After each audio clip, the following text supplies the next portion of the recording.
Hello, everybody, and welcome back to the Engine Room podcast. We are back again, and today with a very, very special podcast because the World Cup is here.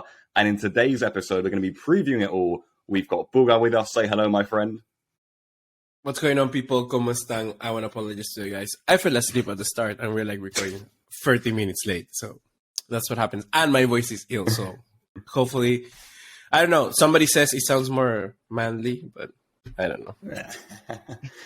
Thank you, BUGA. We had a bit of an early start today for a lot of these guys. It's early for me, but it's even earlier for this lot. So, you know, you've all done well to come. We've got Diego with us, special appearance for the podcast, of course. World Cup time. He's been helping us massively with that. So, Diego, introduce yourself, my friend. What's going on, mi gente? I am actually here already at work, about to get this day started. There's just too much to do, so let's go. And then finally, we have got John with us. John, introduce yourself and then get us in to this World Cup preview. Yes, indeed. Hello, my friends. Hello, listeners. Hopefully, you've been keeping up to date with all of our 60-second and more in-depth World Cup previews. So you're up to date with all the information. We're going to dive in, starting with who we think is going to make it out of the group stages.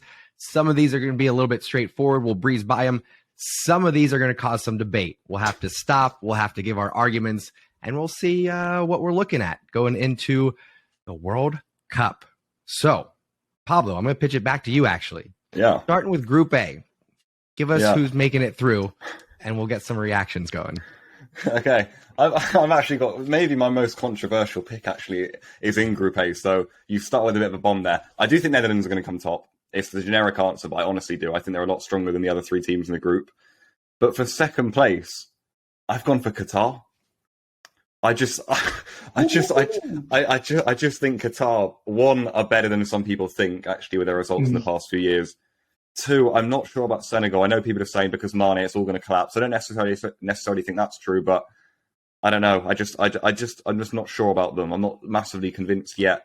Mendy and Koulibaly as well at the back haven't been good for Chelsea this season, in my opinion.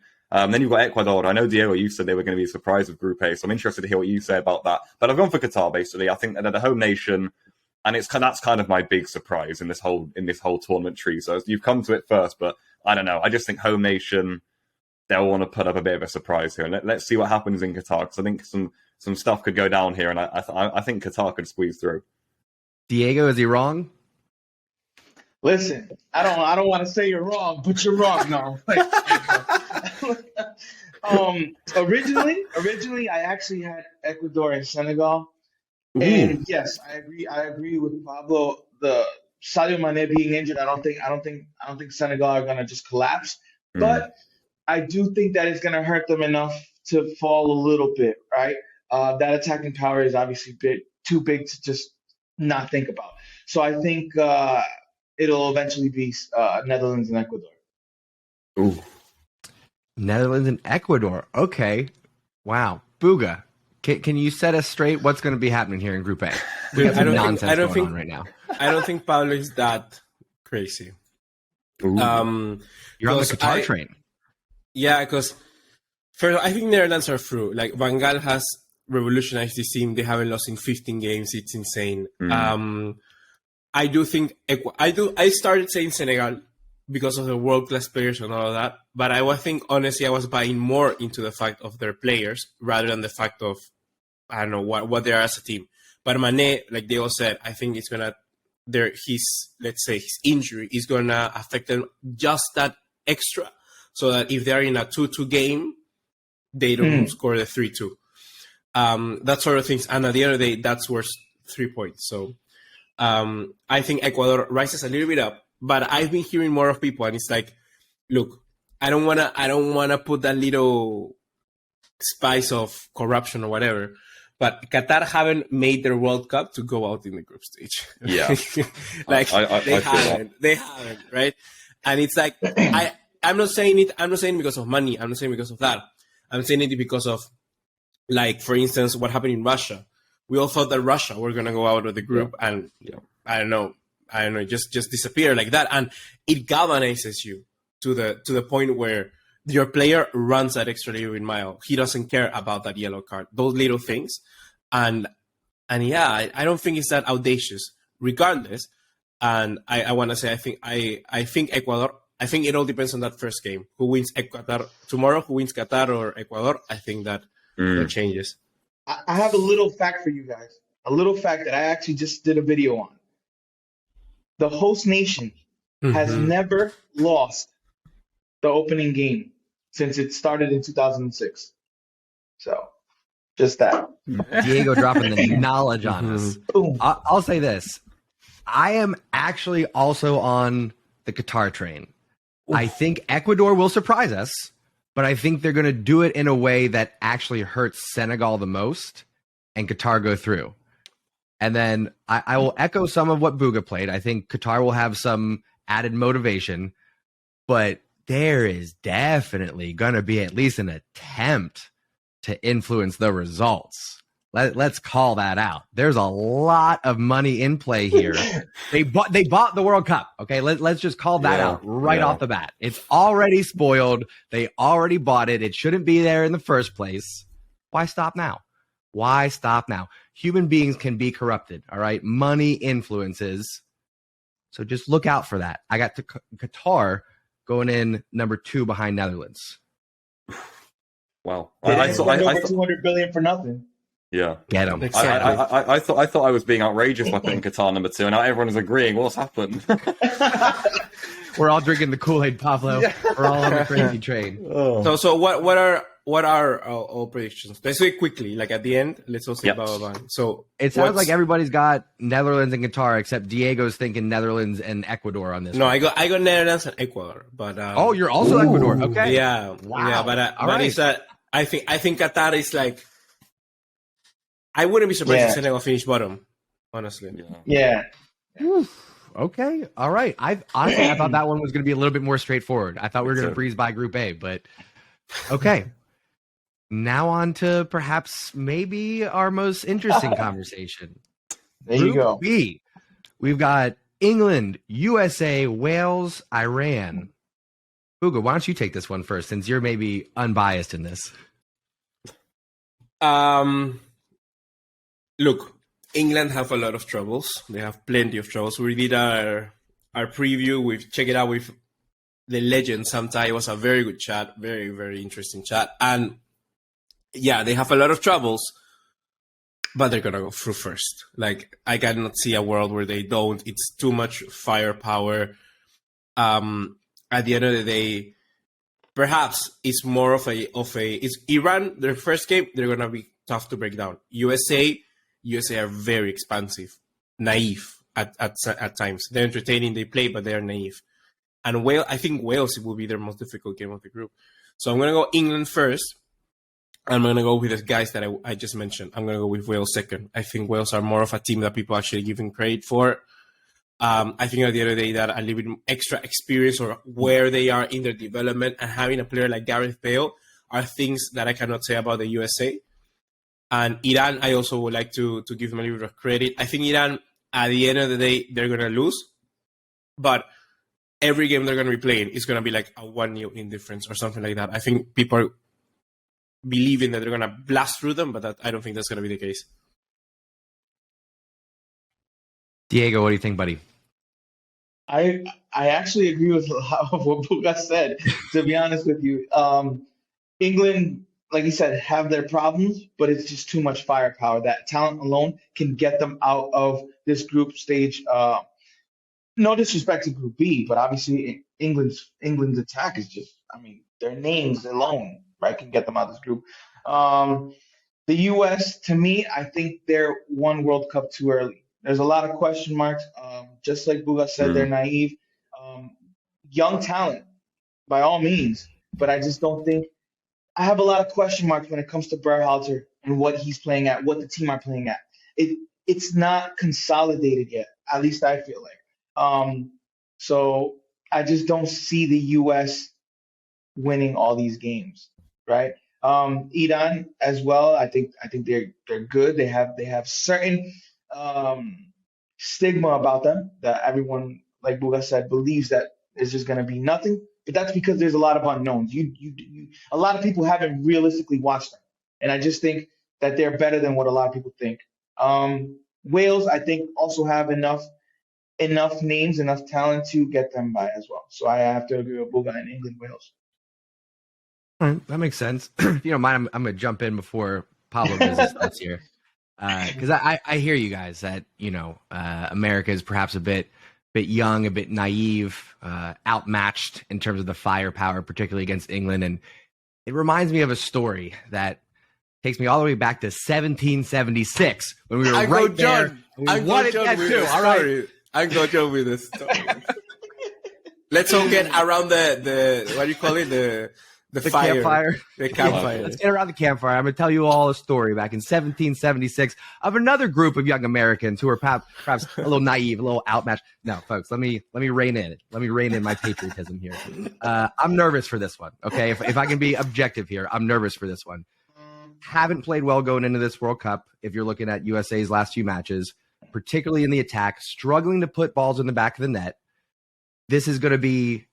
I don't think there's any middle ground here. We're either going to hit our stride and hit our peak. And yes, it is one World Cup too early, but the best USA that we could have gets out of this group. The possibility of the worst USA is bottom of this group. I agree with you that Iran is going to be a surprise. Nobody's walking over them. Really any of these teams. It's the finals, So USA could get out of this group if they play well, but they could also go winless, and that terrifies me. I gotta say, I think England have got the easiest group at the tournament. I do. I think everyone's trying to big up the other side is a lot. But I'm sorry, you reach a World Cup, you look at some of the other teams. I think England are going to storm through it. I mean, England are one of my favourites, to be honest. I think England are already in the quarterfinals. I think they comfortably win the group. I think they comfortably beat whoever they play in the round of 16. I think that once they're at the quarterfinals, they'll go even further. But that's when they actually start playing. I have them in the semis. Yeah, well, and maybe even reaching the final. Yeah, I'll tell you. One day we'll explain this. But easy, BUGA, easy. But yeah, no. I think England are going to be super comfortable. I'm going to go for Wales in number 2. Although them having England on the last day makes me think maybe because sometimes with the group it's not necessarily who are the best 2 teams. It's in terms of fixture order and how many points teams are going to have by then. So that maybe it was a bit naive by me, but I don't know. I think the US when I saw the draw, I thought that they'll get in number 2, but the more results I've seen, the more I've heard, the less confident I've been. Even players like Pulisic, who I watch a lot of at Chelsea, just not delivering. I think he will do a lot better for USA. And then Iran, I agree. I think Iran are a nightmare to play against. Actually, I remember Spain played against them last World Cup, I believe. And goodness me, I mean, real shame. I think we saw Argentina in 2014 as well with Messi only in the last minute. So Iran are going to make things very difficult. But I think England are going to be comfortable, and I'm going to go for Wales in number 2. All right, so Pablo's got England and Wales. Diego, who's going out number 2 for you behind England? Wales as well. BUGA? I have to say England and Wales. And I like what Pablo said, like maybe at the end of the day, the last game, Wales could beat England, for instance. I wouldn't be surprised. And then Wales goes top and England goes second. That could also be a thing. You know what? That's gonna be my twisted take. I'm gonna say Wales first and England second. That's twisted take. BUGA. Jeez-a-loo. All right. First of all, I get it. Everybody's against me. I'll say this, and then I'll go on the Wales train. If USA play up to their current potential, I actually think we can get second in this group. And if things play out as expected, I actually think USA match up pretty well against Netherlands in a round of 16. But we'll maybe talk about that next episode. I'll concede for now, for the sake of this podcast episode. We'll go forward with Wales. But in my heart, I'm not accepting it. All right, on to Group C then. We got Argentina, Saudi Arabia, Mexico, and Poland. BUGA, this one's to you, sir. Who's going through? Mr. Gold, Messi first. I mean, it's his World Cup. And I also want to say I feel like this Argentina team is way better. Like finally they're a team. Their defense is world class. Their midfield is world class. For me, that's just players. Perhaps like Rodrigo de Paul in Atletico Madrid is not the biggest thing. We are Barca. We watch that. He's not the biggest player, but in Argentina, my guy, he he explodes into being one of the best midfielders in the world, the international scene. But then I'm going to say Saudi Arabia, I think they will shock the world if they finish anywhere but last. That's what I think. I'm so sorry about that, but it's how it is. It's not been the best team. For all of our Saudi Arabian listeners out there, I apologize. No, but honestly, like, I was doing the research for the previews. Like, they concede like 1 every 2 games, and they score 1 every 2 games. There's no consistency in what they do. But then Mexico and Poland. I think Poland, for the first time in their generation, they are the most direct team that they could ever, or more creative team that they could have anticipated. And seeing their whole game is fullbacks, Matikash, Salweski from Roma. Then you have 2 creative midfielders who are playing really good, Zielinski, Szymanski at Feyenoord, and just Lewandowski. For the first time, they're not playing with 2 strikers. They always played Milik and Lewandowski. Now they're playing only 1, and they're doing like as much width as possible to cross in. And I think at the end of the day, having that game plan, it's clearer patterns of play that Mexico have. And Mexico, I think, that's one thing they don't do. They don't know how to score goals correctly. So that, I think, that could hurt them. So I'm going to go Argentina, Poland, Mexico third, and Saudi Arabia last. I think the debate's going to be, is it Mexico or Poland, right? I think we're probably all agreeing Argentina. So Pablo, what do you think about this Mexico-Poland tie here? Of the 2, who do you think is going to get through? Or are you going Saudi Arabia? You're going to surprise us again. No, I'm not. I think Saudi Arabia will come last. I think Argentina will come top, and they are also one of my favourites for the tournament. I think they look very strong. Not just saying that because of the Messi factor. I think we all know the way they performed on Scaloni has been very good.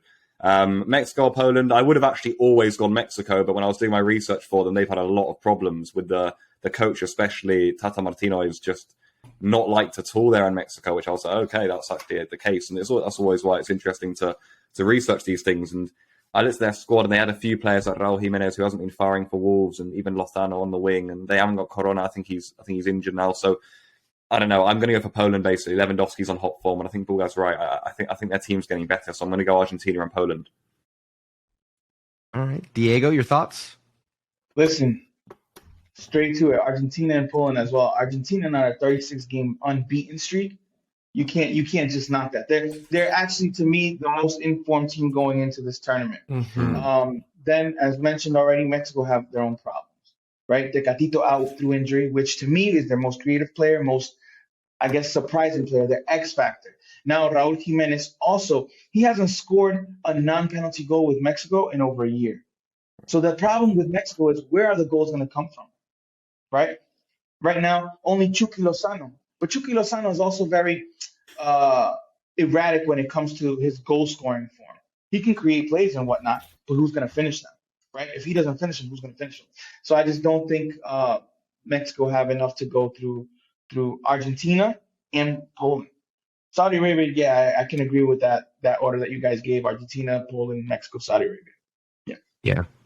Well, you all are putting me in a position where you're almost making me want to stand up for Mexico, but I'm not going to do it. I'm with you all. I think Poland go through behind Argentina. I think that one's pretty straightforward, actually. So let's move on to Group D then.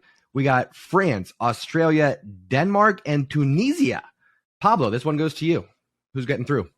I actually think this one could be quite straightforward because I think it's 2 very strong teams. I think they'll both make it through. I think France and Denmark will take the group very seriously, very professionally, and I think they'll both make it through. I'm going to go for, I think this one will play out quite generically. I'm going to go France first, Denmark second. I know a few people have actually put Denmark first, and I do think France may and will underperform at the World Cup, but I think that will be in the knockout rounds. I think they will get through the group, and I think they'll do it with either 7 or 9 points. Australia and Tunisia, I'm gonna bow out. Tunisia again are a side who are difficult to score against. Actually, they will block in. I remember Spain playing them a few times. So if you have too much possession, you're not fast enough, they'll cause you issues. But I'm going to go for France first and Denmark second. 2 very strong teams. All right, BUGA, over to you. I think the debate is more going to be Tunisia or Australia third. But I'm going to disagree with Pablo. I think Denmark goes first and France second because I think Denmark coming to this tournament with more questions answered than what France has. France, who's going to play in midfield? We've seen leaked previews or predictions of what Deschamps going to do, and it's like Rabiot, to Tchouaméni, Mm-hmm. Veretout. Like, I don't know what Deschamps thinking. I don't know what he wants to play with right now. I think so. That's why I'm saying I think Denmark, perhaps, in that game between them, and they also have their number recently twice. So I think that Denmark go through first, France second. All right. Diego, is this one as straightforward as we're thinking, or is there any surprises here? I have to agree with BUGA again. Well, the reason, and this is my reasoning. Here's my reasoning, because France, that first game against Australia, and trust me, I know about Australia because I'm Peruvian. They're hard to break down. They're not as easy as you think, right? And France are most likely coming into this game without Karim Benzema, right? That midfield, while they do have talent in Tchouaméni and Camavinga, there's no doubt about it, but they don't have the experience that last World Cup they had in Paul Pogba and in N'Golo Kante, which ran that midfield ragged. Right? Like, to me, that was one of the biggest key pieces to winning the World Cup. And not having him, I just think there's a lot of question marks when it comes to France's midfield. So I think that Denmark might be able to squeeze through because they have really stepped it up since 4 years ago. Okay. For me, I do feel like there's something in the air where it's almost like France can only disappoint. I think there's such high expectations. And Diego, I'll tell you what, I think a lot of people are overlooking that point of N'Golo Kante and Paul Pogba not being in that midfield. Yes, there are notable names, big stars filling those shoes, but do they have the same experience? I think you brought up some interesting questions there. But at the end of the day, I don't think Australia and Tunisia are strong enough to shake France out just yet. Maybe they'll stumble earlier in the tournament than what we thought, but I think France and Denmark make it out. And I'll say Denmark, I don't know how far they'll get, but I've got them listed as one of the dark horses. I think that they are going to be a tight unit, strong midfield, might play spoiler for somebody. I think they have that type of team. Okay, we ready for Group E then, boys? This is another interesting one. Yep. We can go, Diego, why don't you go first? Oh, man. This is the one I was like, I hope he doesn't pick me first. I was like, all right. Real quick, we've got Spain, Costa Rica, Germany, and Japón. I'll tell you one thing. The Costa Rica that surprised the world in that World Cup where they eliminated, where it was, I think it was England, Uruguay, Italy, and Costa Rica. It's not going to happen again. I'm sorry. Not with Costa Rica, at least, because I think Costa Rica have aged. And even though they have some new talent, I just don't think it's enough. Japan, man. Japan, they're such a good side, well-structured.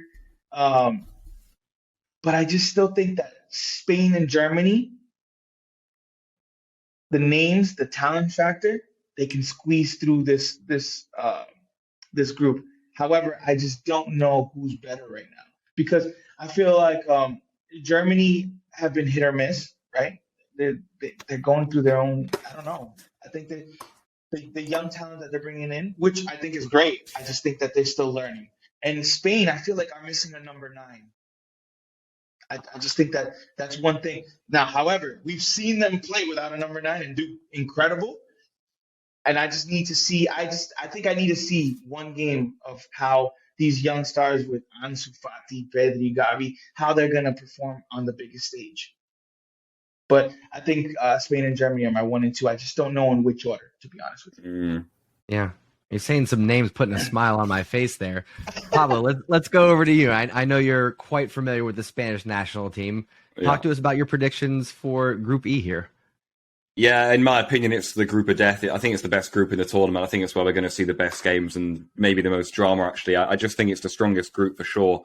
How do I tackle this? I think Japan are going to cause real issues. I'm dreading playing Japan on the last match day. They're an absolute nightmare to play against. Maybe one of the fittest teams I've ever seen. I think Spain played them in the Olympics a summer ago or something, and I couldn't actually believe what I was watching. I was like, these guys are not getting tired, and we were getting really worried. I was like, this is incredible. I think Asensio scored in the 115th minute or something in the end, but incredible team the way they just keep going. So I think Japan are going to cause massive issues in this group.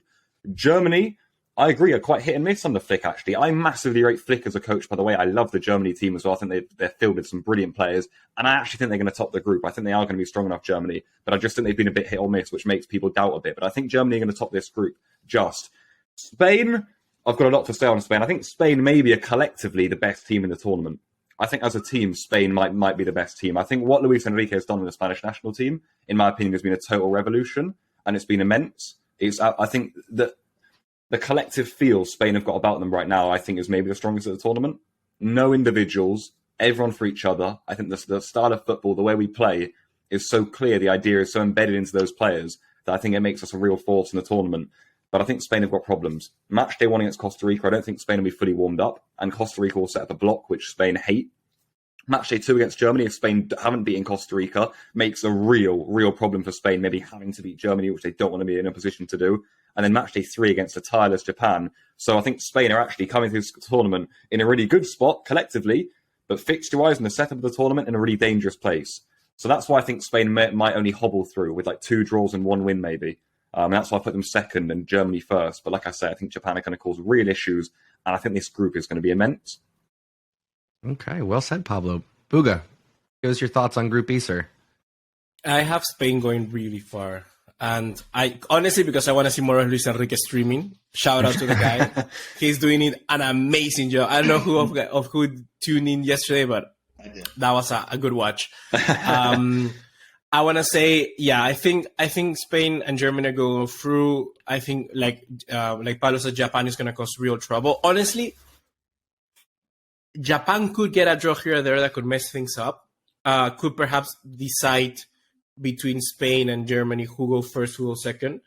But at the end of the day, I think their squads are just too good. And like Pablo said, I really rate Hansi Flick as a manager. And I think that's going to be a little bit more in their direction. It can turn the tides into their direction. And I also going to say Germany to finish the group top, because I think they're a little bit more expansive than what Spain are. Yeah. I think they can score more goals in a game against Costa Rica, for instance, and Spain will take longer to break them down. So I think that could come in handy for the goal difference and make Germany go top, Spain second. And I also want to say about Spain, I feel what Pablo is saying, it's not biased because they have like, I don't know how many Barcelona players at this point. Alejandro Valdés going to the World Cup. Oh my God. Let's go. And sorry, Jordi Alba. Yeah, sorry, Jordi Alba. And the thing is, I don't know. I feel that some players could like explode, if you know what I mean, for this Spain. Like Ansu Fati scored like 6 minutes into his game against Jordan or something like that. Yep. Crazy.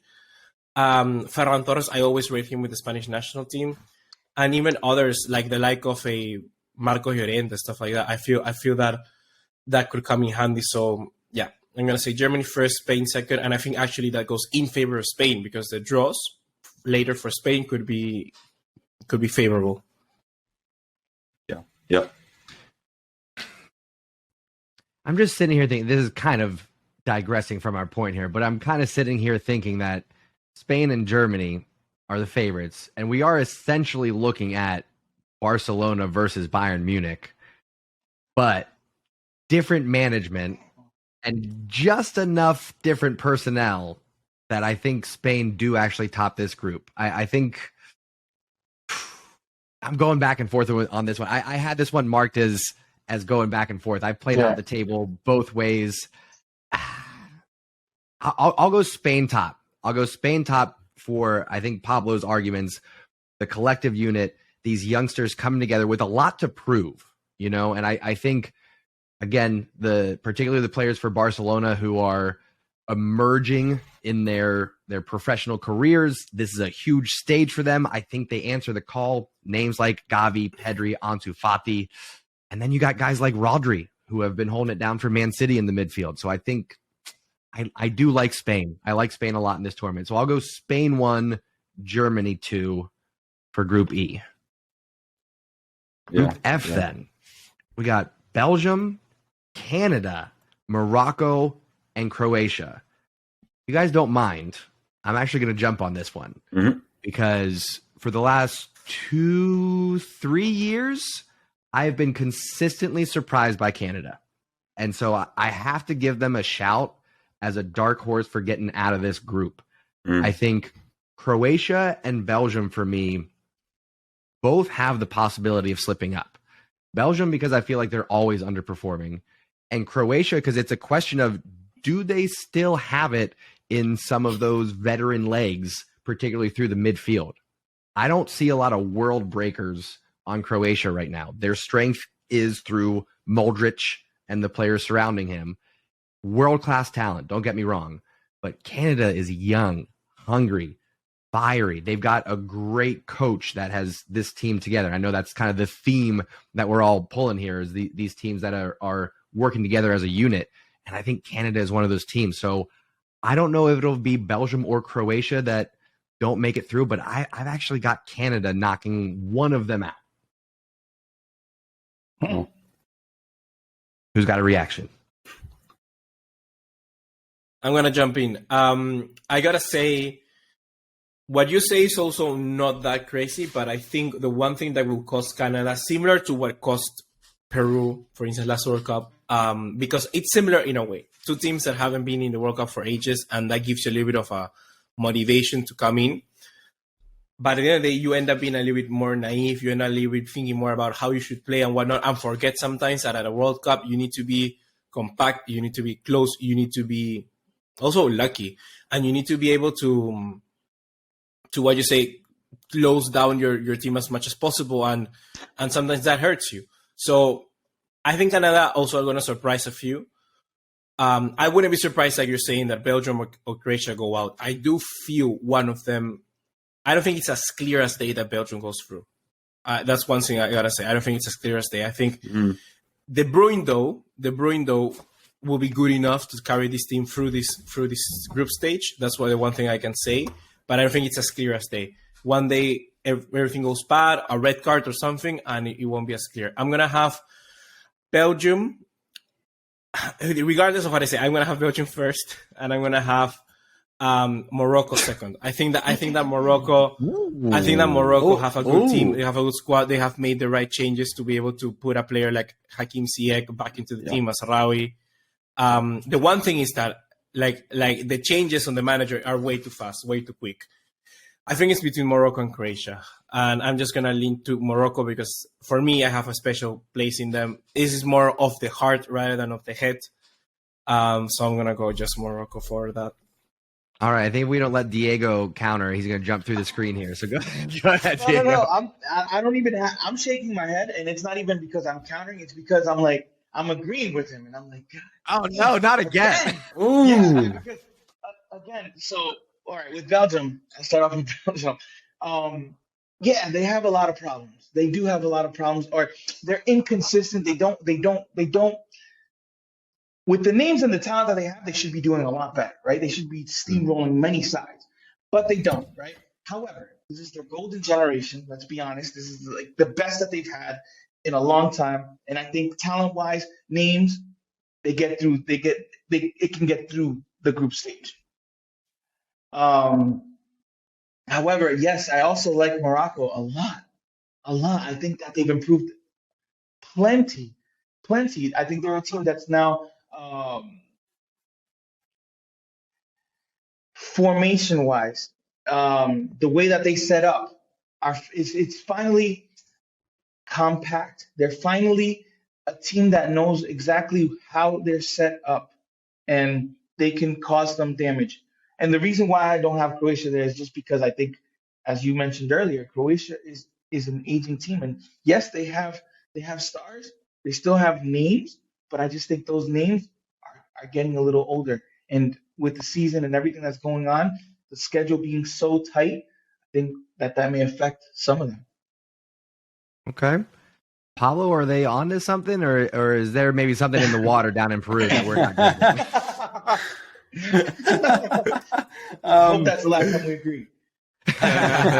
They might be onto something, because I've got to say, I think this is one of the most interesting groups in the tournament, actually, in terms of I'm interested to watch it and see how it plays out.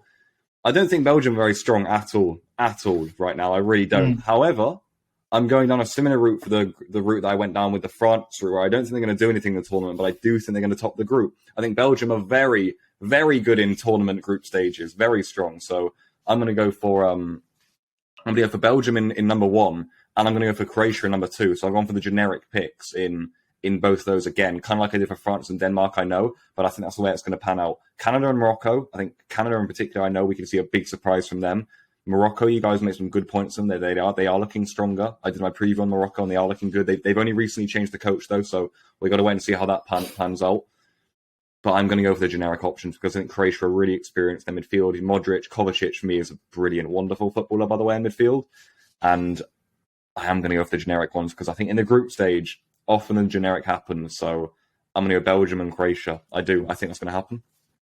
All right, Pablo, bringing a little bit of sensibility back to the conversation. But I hear you, though. I think this is a very exciting group. I think there's a lot of good football to be played in this one. Speaking of good football, Group G, we've got Brazil, Serbia, Switzerland, and Cameroon. We'll go Pablo first for this one. Mm-hmm. Back to you, sir. Yeah, I think Brazil are going to come first. The more I started thinking about Brazil, because almost a few months back they were one of my favourites, if not my favourite. They're not anymore, actually. I don't think Brazil are going to win the World Cup. But I think they are going to get through this group, and I think they're going to do it in first place. But I don't think they're going to win all 3 games in the group. And in number 2, I've gone Switzerland, who are a team I've been really impressed with, actually, in the last few years. They've played a lot of games against Spain, so I've seen them a lot in the Nations League in particular. And I just think that Switzerland are good. I know Serbia have impressed. They actually beat Portugal to qualify straight up without the qualification route for the playoff route rather for this World Cup, which makes things interesting. Of course, so Serbia are a super strong team too, but Cameroon, I think are going to come fourth. Actually, I do. I know it's an obvious pick, but I agree with it. And in number 2, I am going to go for Switzerland because I've been impressed with them. I think they're strong. I think that they're comfortable with each other. Their setup is good. Xhaka has been superb this season. So, and whenever I watch them play, they work hard. They're good. They did well in the last Euros. They knocked out France, of course. Nearly knocked out Spain on penalties. So I'm going to Switzerland number 2 because I think they're a strong team. And Brazil first. Yeah, I think Brazil have an easy time in this group, and I think it actually hurts them in the long run. I don't think they're going to be challenged. I think that they're going to get to come out, play that jogo bonito type football, and it's going to be all fun for them in the group stage, and then somebody's going to punch them in the mouth in the round of 16. I think that's what's going to happen to Brazil. Right behind them, I got Switzerland. I think they're solid.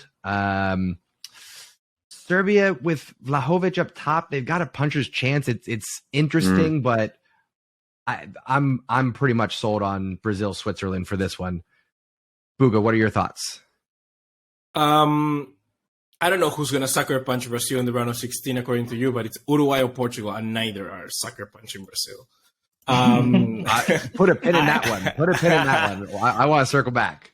I think people underestimate or forget that Serbia and Switzerland are both European teams that finished first in their qualifiers group.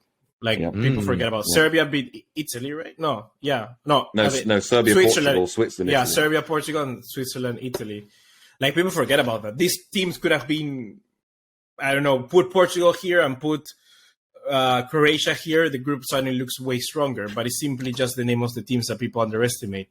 Yeah. I think that Serbia has a good chance more than ever to get out of the group stage because of Kostic, Vlahovic, Jovic, Mitrovic, Sergej Milinkovic-Savic, all of these players who are doing really good stuff. But the thing that I feel makes Switzerland a little bit stronger is that as a collective, they're perhaps more unified. They have played more at that level and they have showed more in the Euros, for instance, against France. They knocked them out. They went to penalties against Spain. So stuff like that consolidates a team. So I'm going to go Brazil first and Switzerland second. And yeah, I agree with Paulo that perhaps this team might not be as open or clear for Brazil, for the sense that Brazil in CONMEBOL, they do struggle sometimes. People do think it's just simply Brazil wins, but me and Diego can tell you that sometimes it's like until 1-1, Brazil struggle. And sometimes it takes them a little bit more to do that opening goal. They win 2-1 as well. The times that they score like 4 goals is that, it's against a Peru who plays bad, it's against a Bolivia who doesn't even know where they're standing or stuff like that. But against a Colombia, Ecuador, they struggle. And sometimes they can go 0-0 and that can be difficult for them, especially because they haven't played that many European teams. So that's what I say. Diego, what are your thoughts? Yeah, I think Brazil is obviously, I think, number one in that group, and like Buga mentioned, they do struggle to find that first goal. They do, but once they find that first goal, they know how to work the spaces, right? So because I've scored on you, you have to come and look for a goal, and Yeah. when you come and look for that goal, they know their transition play. Obviously, we already know the attack that they have, right? No reason to name them already because you know that they're gonna find something. But they do struggle a little bit at first. So a compact side would maybe be able to bring it into a draw, maybe penalties. That's the only way I can see Brazil going out early, but not right now. And yeah, Switzerland. I think they're really collectively, like you guys mentioned, collectively compact. They're just a good side right now. Have been growing. Granit Xhaka having one of the best seasons he's ever had. So yeah, I agree. Okay. All right. I think that's pretty straightforward. Then Group H, last one. I think this is the first group we agreed all in the same. I think so. Yeah. Honestly, looking at this one, it is between, I think, for me, England and Brazil for who has the easiest group. And yeah, it's between those two. So that makes sense to me. It's pretty straightforward. Group H then. Portugal, Ghana, Uruguay, and South Korea. Pablo, let's go first to you for this one. I don't want to be so generic all the time, but I do think Portugal and Uruguay are going to go through. And the reason that's maybe even more of a wild shout almost this time, maybe I'm not being generic, because I've seen an awful lot of people say that Ghana are going to get through. I think people have been very impressed with Ghana's squad. I think people have seen some of the players Ghana have been bringing up, and I think they've seen Uruguay in decline and think, oh, this is a chance here. I just think major tournament, World Cup, I know Portugal are going to get through. And I think Uruguay are going to get through too. I think they're going to scrap through with a few 1-0s, a late header here and there maybe, like they did at the last World Cup. So that's why I've gone Portugal 1, Uruguay 2. I know it's generic, I know it is. And to be fair, I've seen a load of people say Ghana are going to get through. And I'm interested to hear you guys on the panel, because I think a few of you might be rooting for Ghana here. So I really want to hear your reasoning behind it, basically. But I am going to go for Uruguay because I think they're experienced in these sorts of tournaments. So I'm going to go for them with Portugal. Okay. Buga, what do you think? Go with Diego first because he's Mr. Ghana. Okay, Mr. Ghana himself, Diego. Listen, to me, I think this is actually one of the hardest groups to predict. I think South Korea is a really well balanced side, very disciplined. I don't think they'll score a lot. But the thing is, if they do score, they know how to handle that situation. Right, so that's where it could get complicated for Uruguay, Ghana, or Portugal if they do score on them first. Uruguay have had their difficulties, obviously, aging stars.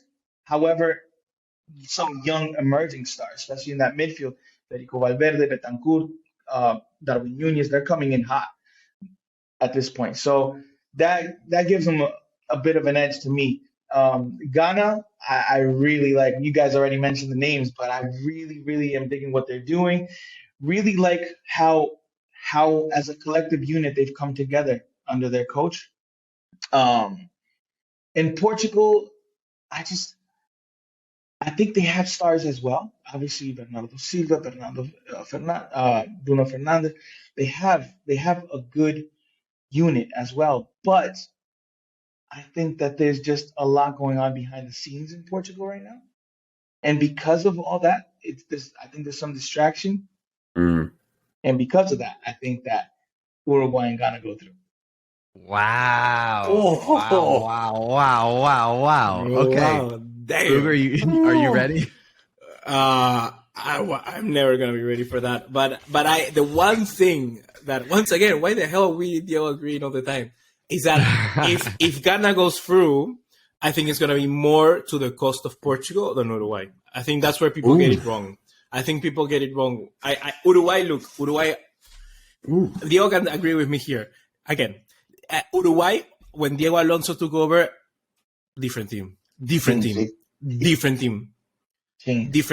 Ronaldo Araujo, if Ronald Araujo is fit, 100% Uruguay are going first. Yeah, People do not get how good this guy is. And he's going to play right back 100%, and he's going to be there, and he's going to devour any winger that's going to be coming his way.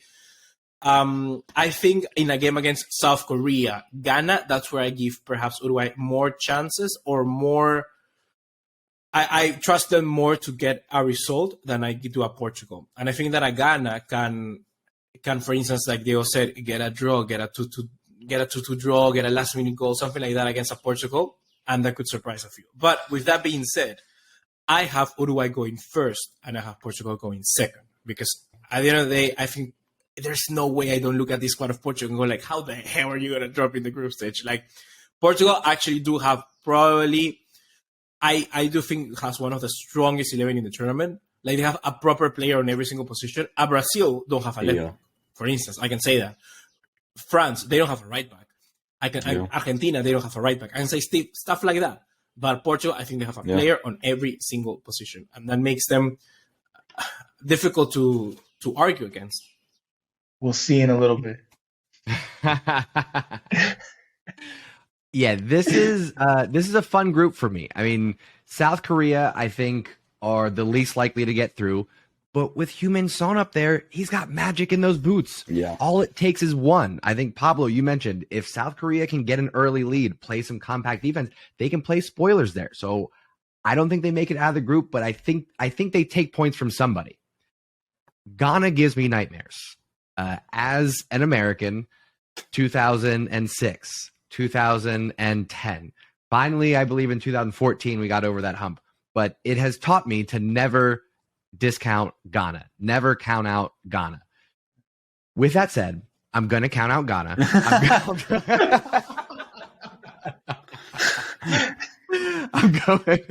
I'm going Portugal and Uruguay in this one. To everything that BUGA said, Portugal's squad, the starting 11 is insane. Yeah. I think for the last few tournaments, Euros and World Cup, they've had a strong squad, but not a world breaker. This Portugal team is tough. I think the elephant in the room is, will Ronaldo implode this team? Because we all know what's going on over at United. He is having an absolute meltdown disaster. He's about to be let go by the club. Hopefully, that doesn't happen with Portugal. But I'll say this.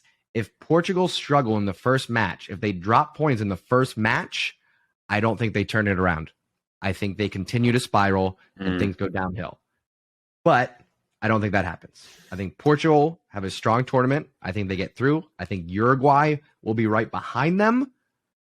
And then in the next episode, we'll talk about how Uruguay is going to beat Brazil in the round of 16. Look, I just want to say quickly what John said about Ronaldo. That's true. I just wanna say quickly, like, Wayne Rooney did say something good about it and say that he doesn't know how to handle now that he's older, and he cannot play. And I think that's spot on. That's the first time I heard it, and I just wanna comment on that. Don't worry, BUGA. I said it first, but it's okay. I thought we're supposed to be friends. What the hell happened? He wants to become the one Peruvian in this podcast and take it from me. Yeah, there can only be one. We cannot afford more. All right, so we got a good conversation through the group stages. Then, right? We got some debates. Of course, we'll have to see how they play out. Give us a quick snapshot of what you see for semifinals. Diego, we'll go to you first. Who's your 4 semifinalists? Let's see. I have Brazil, Argentina, England, Spain. I'm gonna say I had the same idea. Are you serious? I have Argentina and Brazil on one side, and then I have England and Spain on the other. Okay, Pablo, what do you got? I essentially have the same, but I've just done one maybe stupid pick that I said in the quarterfinals. I went for Germany to knock out Brazil because then that's sort of my surprise of the tournament. Like I said, I had Brazil's favourites and they've dropped as the weeks have gone on, so that's why I've gone for that. But other than that, I've got Spain and England on one side, and I've got Argentina and Germany on the other. So very similar. Nice. Okay. I've got Argentina, Brazil, so we're all in agreement there. I've got France, Portugal in a semifinal. Wow. Yeah. How the hell did France get there? Well, England.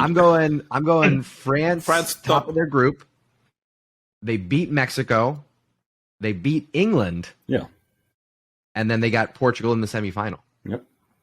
That's what I'm thinking, folks. I know we're going to do a deeper dive in the round of 16 in our next episode when some of this plays out. So we'll talk more about how this tournament's going to progress. But everyone, let's go around before we move on to some maybe individual expectations. Give me one favorite and one dark horse for this tournament. BUGA, we'll start with you.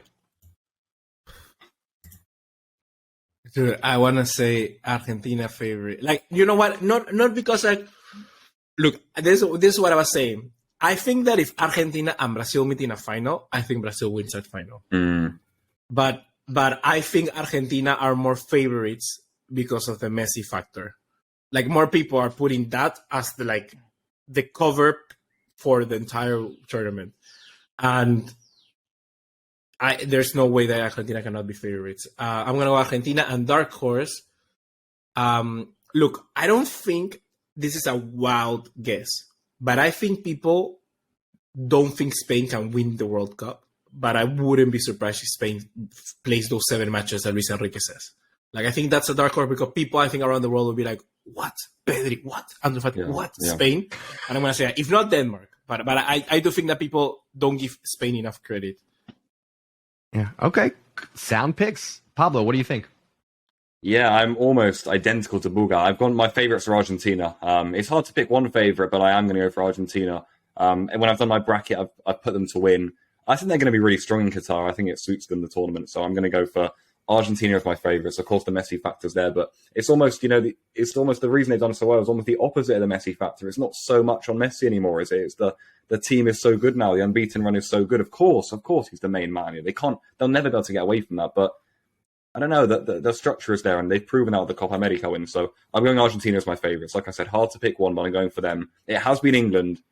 And they still kind of are there because no one thinks England are going to do anything, and I can't stand them, but I really think they are. They're close, but I've gone Argentina.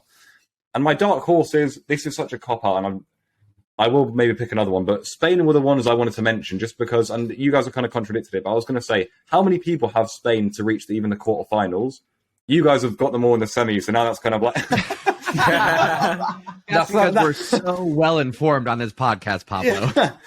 Yeah, exactly. I just think a lot of people wouldn't do that. I think a lot of people would say round of 16, Spain will be knocked out by Belgium. If they're not knocked out in the round of 16, they'll be knocked out by Portugal. And I think a lot of people are thinking that, and that's the reason I kind of had them as, well, hang on a minute. I think Spain will do something here. Because I was looking around at the other teams, I'm looking for a dark horse. I want to say Denmark, of course, because I think they're so good, but they'd probably meet Argentina in the round of 16, so it's not really a dark horse if you get knocked out immediately.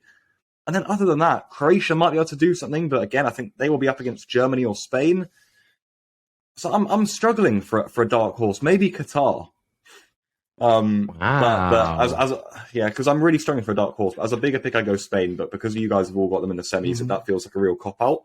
I want to give shout out. I think dark horse also could mean like a Wales, for instance. I think Wales can get out of the group.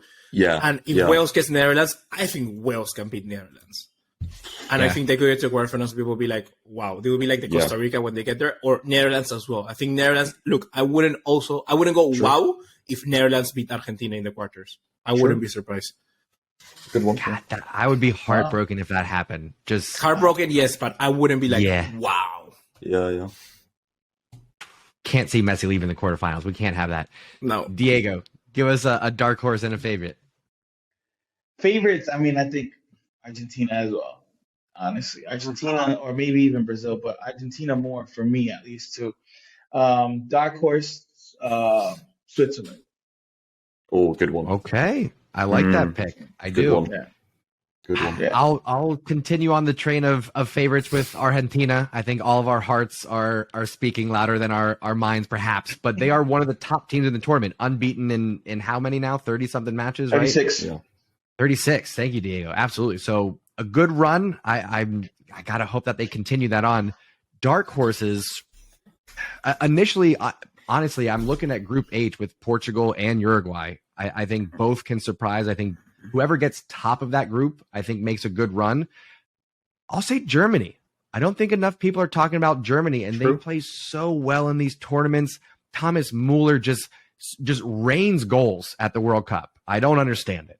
So I'm going to say Germany as a team that's maybe being looked past a little bit too often here for this one. Yeah. Okay, I think that's everything pretty much for team and group expectations. Let's talk about a little bit of individual expectations. Top goal scorer, best player. Will it be the same man? Will it be two different players? What do we think? And let's reverse the order this time. We're going to go right back to Diego. Oh, top goal scorer. Neymar. Ooh. Neymar. That's a good shout. Nice one. That's a good shout. Yeah, for goals. Top player. Messi. Okay. I think it has to be that way, right? Pablo, Pablo, on to you. Top goal scorer, I'm going to go Harry Kane. I think he's gonna stat pad an awful lot of goals in the group stages. A couple of penalties each game, a header here or there in the knockout round. So I think Kane will be on 6 goals or so by around a sort of quarterfinal. So I think I'm going to go Kane as top scorer. And for best player, I'm going to go Leo Messi. All right, Yeah, all right. Buga? I'm similar to Pablo. I think that Harry Kane has a good shot to finish top goal scorer, especially because, like I said, I have in my final, I have Argentina England. I think that would be so good. I think England going like, yeah, we can win this. Yeah, it's coming home. And then bang, I can't. Messi. I can't. I will love I can't deal with England in So I think final. it's England. I think it's between Harry Kane or Messi for goal scorer. I'm gonna go Harry Kane. I also wouldn't be surprised if, like, for instance, this is wild, right? But let's say a Memphis Depay, Ferran Torres, someone who just scores like plenty of goals in the group stage and end up being top goal scorer by going in the round 16. Like, that could happen. Yep. But I'm gonna go Harry Kane and I'm gonna go Messi. Harry Kane top goal scorer, best player Messi. Yeah, I'm tempted to go for somebody from Brazil because of the easy group and just the likability that they're going to rain out goals down. I also have Harry Kane on my short list, but I'm going to give you all a curveball. Antoine Griezmann. Oh, what in the world? Dude, that guy is not scoring 2 goals. Yep. That guy is not scoring 2 goals. Yep. Antoine Griezmann, fresh legs since Atletico Madrid have barely been playing him up until the transfer goes through. So he's going to be fresh going into this. Dude, and it's not fresh. Lots of firepower. It's not fresh legs. It's fresh haircut. Fresh haircut, sure. You can count on that for Griezmann as well. But I think, talk about dark horses, Griezmann for top goal scorer. Best player, I want it to be Messi, of course. Let me give you a couple other, though. KDB.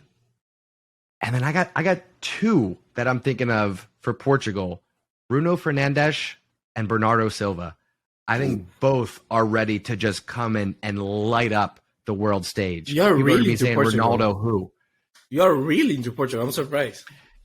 I'm surprised too. But I was looking at their team going into this, and it's just like, wow. No, they do. It's one position after the next where they're just so good. It really just can Ronaldo be the leader that he needs to be in that locker room? I think that's going to be the differentiator. If we get the best of Ronaldo and we see Portugal perform up to their potential, we could have a Messi versus Ronaldo final. Oh, please. And you know what? Qatar is the country to put the cherry on top of influence to make that happen, if you get what I'm saying. Yeah. So I'm going. I'll go semifinal. Picks. In your life semifinals, Argentina Brazil matchup, England Portugal, so that Ronaldo can wink at the camera again. Yeah, totally. Yes. I'll go for that, and then you get an Argentina Portugal final. Yeah, I like that. That'd be Just crazy. saying. Okay. I don't know, guys, if you had that in your reels or Instagram. Like, there's a reel going on yeah. there. Like, a girl goes like, "What the hell, man actually won?" And he's like. And he's like, bang, Messi and Ronaldo in the final. I've seen a lot of that, Bulga, Yeah. Nice. Okay. I think one more question before we wrap things up here. Take a little trip down the conversation road towards some youngsters. Golden boy of the tournament. Pablo, we'll go to you first on this one. I'm going to go Pedri. Okay. I think this is a brilliant young player, unbelievable little footballer, by the way, Pedri. So I'm going to go Pedri for Golden Boy. I think he'll do it. All right, short and sweet. BUGA, who you got? I'm going Pedri as well. I think Pedri. I do it. Is that easy? Like, we're talking about a kid who's at what age? 19, 20? He's already 19. Spain's best player. Yeah. Like, that's insane. And in like 1 year, he became that. So I think it's hard to look past him. I think that if Germany go for a Musiala, could be influential. That's a good shout as well, because right now he's the guy who most goal contributions in the Bundesliga. Like, that goals involvement, that's insane. Another shout that I have for Golden Boy, I want to mention Argentina lost Giovanni Lo Celso. And I think there's one player that could fit in there that is really good. But I'm not too sure whether Scaloni will play him from the get-go, and that's Enzo Fernandez.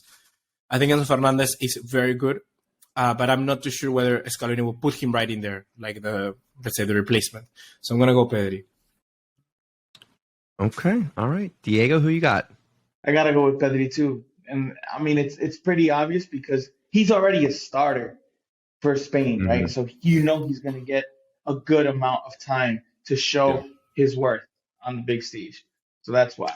I mean, I wouldn't be surprised though if Gavi too, because Gavi's an amazing baller. It's just a matter of, we know Pedri's going to start. Gavi, potentially. Yeah. Okay. That's an interesting point. I wonder how much expectations will influence perception there. If everyone's expecting it from Pedri, but Gavi ends up playing at a similar level, will he steal his third Golden Boy trophy of the year, right? It was Copa Trophy, Golden Boy. He could do the triple crown, the hat trick. But I think it's actually going to go to someone that could have gotten one of those awards. I've got Jude Bellingham on my short list for this one. Good one. I think he can have a breakout tournament, already becoming a big star and a leader at Dortmund. So I think this is an opportunity for Jude Bellingham to step up.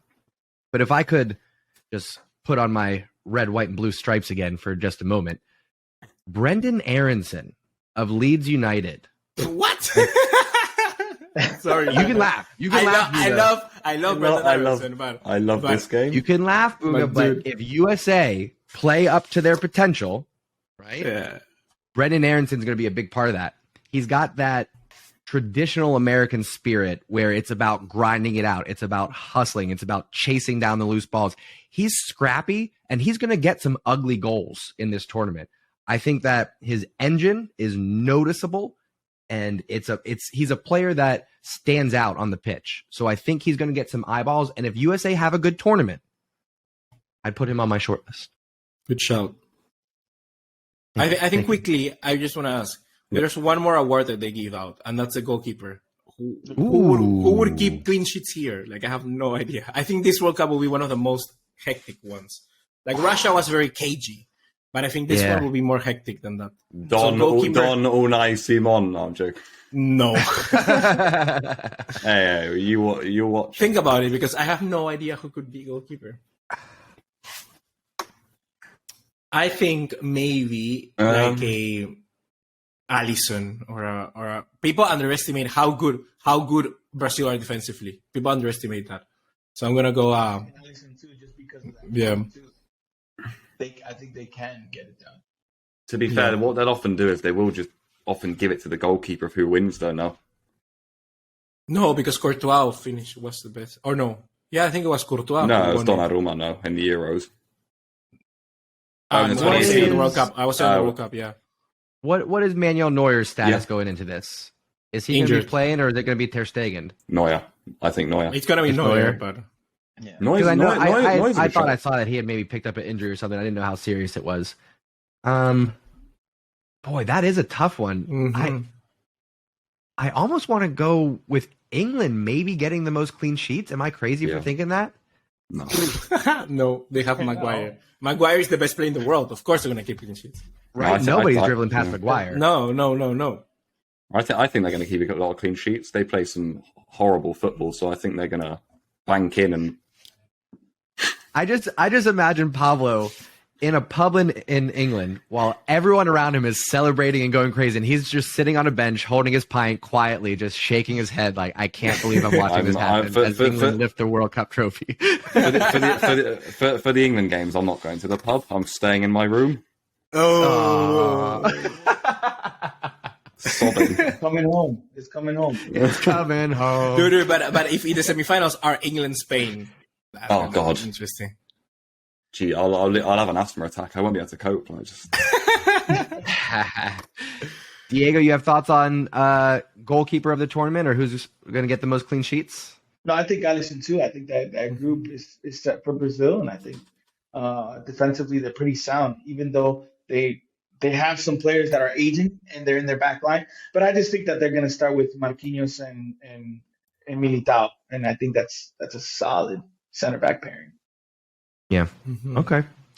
Any other thoughts, boys, on this World Cup before it begins? We're recording the Saturday before the Sunday kickoff. I just want to know your 24 hours. I just want to know your finals. Ooh. Who do you have on the final? Because I have Argentina, England. Argentina. I have Argentina, England as well. I got Argentina, France, but that was at the beginning of this podcast, and now I'm going Argentina, Portugal. No. I'm doing it. I like it. I respect it. You, Dio? I have Argentina, and I don't know. I haven't thought that.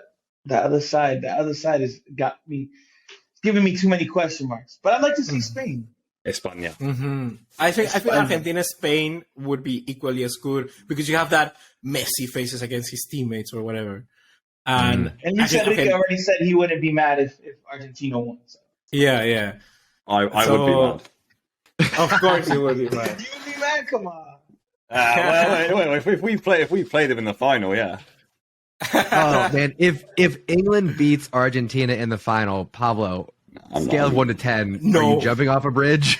Nah, I mean the good thing is then I'll go home for 2 weeks to Christmas with my family, so I won't be around everyone at uni. So I'll just No. You know what? If England beats Argentina, like it will be the like the most villainous thing to do. Like that would be like the villains. I associate. Yeah. I told Sam in our preview, and people go watch it. It was really good. Honestly, it was probably one of the best. And I said to him, "England give me Real Madrid vibes. Like they're the villains of the World Cup." And he laughed his ass off. I know what you mean. Vader of the I know what you World mean, Cup. but wow. but they lack the winning mentality to be Real Madrid. A little bit, yeah. Real Madrid always find a way. England the bottlers really like for a lot of it. England haven't won a trophy since '66. I agree they're going to go very far, but that's what changes them from Real Madrid. Real Madrid always win. England always lose. Eventually, get them. And I've got to say one final point from me. I think we're talking about the best coach of the tournament, and I think it's Luis Enrique.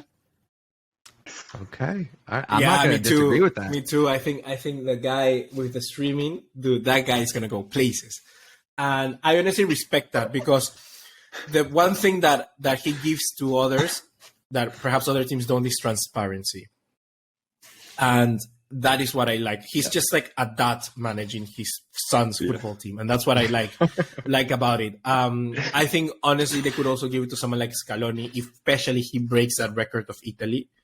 That could also be a good shout. I think it's between that. I think it's between Luis Enrique and Scaloni for the best coach. And people also don't get how good Luis Enrique is. Like a manager, he's really good. So some respect to dad's name. Yeah. All right, boys. Well, we did it. A full preview of the World Cup before it begins. We will be back on the 1st of December talking about a group stage recap, giving some predictions for the round of 16. So thank you again, BUGA, Pablo, Diego. I'm John. Thank you so much for listening, and we'll see you next time right here on the Engine Room.